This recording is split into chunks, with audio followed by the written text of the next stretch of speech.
Magandang tanghali po sa inyong lahat.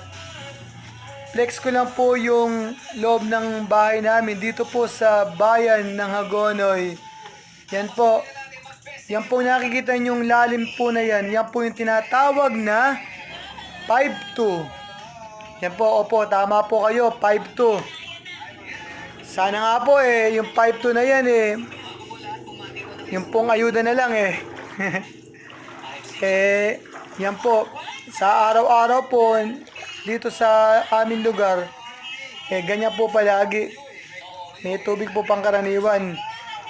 Yan po, kaya po, ipinapakita ko po sa inyo yung loob ng aming bahay. Yan po. Kumbaga po, sanay na rin po kami sa tubig Yan po. Kaya po, masasabi ko lang po, ay parehas po tayo mag-ingat-ingat, Dabber Cats. Dahil po, lalo na po sa mga ihi po ng daga, yan po yung pinaka number 1. Delikado po talaga. Yan po. Kaya po, palagi po tayo mag-iingat. Huwag po tayo mawawala ng pag-asa. Salamat.